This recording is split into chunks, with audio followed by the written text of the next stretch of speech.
Assalamu alaikum wa rahmatullahi wa barakatuh. The gospel that is still considered authentic is Barnabas.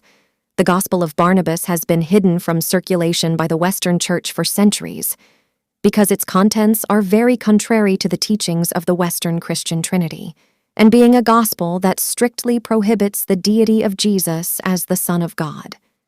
As is known, Barnabas was the most influential figure among Jesus' disciples in spreading the gospel in the first century.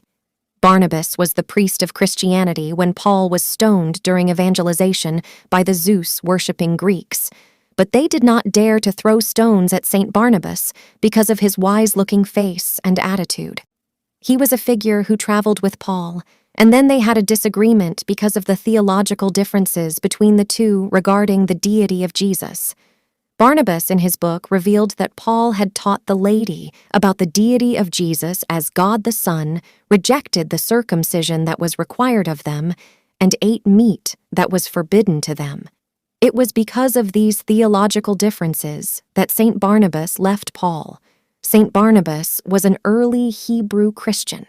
Again, Muslim friends, this is just for your insight into what happened during the time of Prophet Isa, peace be upon him. Let's continue.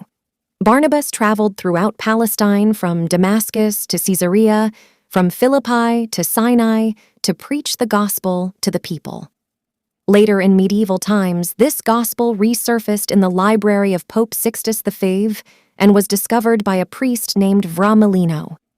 The Gospel of Barnabas was found on his body in a tomb on the island of Cyprus in the 4th year of Emperor Zeno, 478 AD, containing a copy of the Gospel of Barnabas, which was on his chest.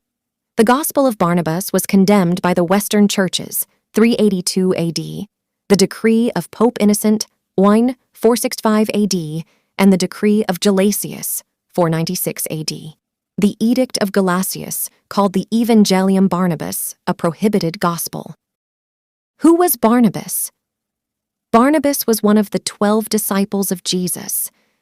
In the Gospel of Barnabas in chapter 14, the name of the 12 disciples of Jesus is mentioned, namely that Jesus had chosen Andrew and his brother Peter the fisherman.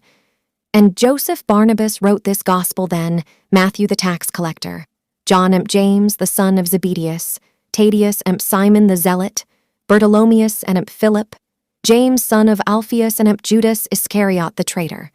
The Gospel of Barnabas was used in the early Christian church until the time of the Edict of Ephesus. After the decree was issued, it was hidden along with dozens of other Gospels that are now known as the Apocrypha Gospels. Most of these Gospels were destroyed. Some were only known by name, others only a few copies were found. The one manuscript of the Gospel of Barnabas that managed to escape destruction is the manuscript held by the aforementioned priest Vramelino, now in the National Bibliothek in Vienna. Translations have been made from this interesting manuscript, including an Arabic translation by the eminent Christian Dr. Khalil Sada. He took great care in translating this ancient gospel, sometimes even translating it literally.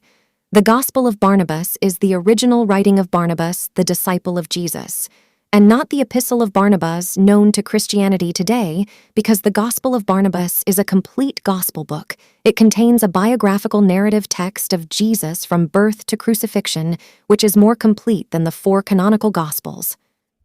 One of the original Barnabas Gospels has been rediscovered after being lost and hidden by the Christian church in Turkey for 12 years. In a Christian church building, this book was accidentally discovered by Turkish police while conducting a raid on smuggling goods.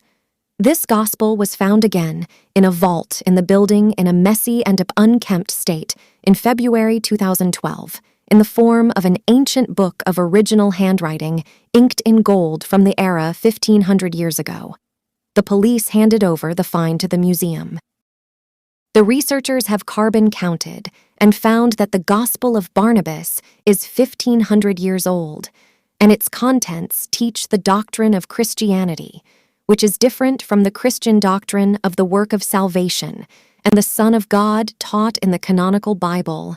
In the Gospel of Barnabas, it is taught that Jesus is not sacrificing himself, because according to Barnabas, sacrificing human blood is forbidden and is not part of the permitted Jewish teachings. Jewish teachings can only sacrifice kosher livestock and not human blood. The Gospel of Barnabas in the early Christian era was a threat to Christianity that recognized the work of salvation and the Son of God, so the previous pope had banned the circulation of this book. 382 AD, Pope Innocent I, 465 AD, severely threatened the circulation of the Gospel of Barnabas. Many of those who followed the teaching of the Gospel of Barnabas were killed, and their books were burned and destroyed because they believed in the Christian faith through the teaching of the Gospel of Barnabas, which rejected the work of salvation and human blood sacrifice taught by Paul. Some who have scrutinized its contents consider this book to have a different view of Jesus. The individual Barnabas is the author of this book himself. Barnabas wrote his gospel after being ordered by his teacher Jesus to write this gospel, so that the main disciples of Jesus could refer to the gospel written by Barnabas. Barnabas was one of Jesus' intelligent disciples and was very close to his teacher, like his friend Peter. Barnabas was a direct disciple, or belonged to the first group of 12 apostles of Jesus Christ. From the original Christian manuscripts of this early era, translations were made to study the contents of the gospel, including being translated into Spanish and Italian in medieval times. Then, in the early 20th century, this gospel was recently translated into Arabic by a well-known Egyptian Christian writer, Dr. Khalil Saida. In other words, the gospel has been in the hands of Christianity from time to time and for a very long time it has been languishing in Austrian literature, so the historical facts of this book's journey are not enough for Christians to prove that this gospel was authored by a Muslim. Because it was only translated into Arabic and only became known to Muslims in the early 20th century. In other words, the Gospel of Barnabas is a book belonging to the early Christians themselves, which was historically rejected by Pope Gelasius I in the early era, due to doctrinal differences within Christianity itself, which contained the rejection of the teaching of the work of salvation and human blood sacrifice taught by Paul and the teaching of the Son of God, which was rejected by the Jewish teachings. There is one manuscript of the Gospel of Barnabas that managed to escape the destruction, which is the manuscript kept by Fra Melino, and now this book is in the National Bibliothek, Vienna. God willing, we will discuss more about the blurring of the original scriptures. Wallahu alam bishawaf. Wassalamu alaikum wa rahmatullahi wa barakatuh.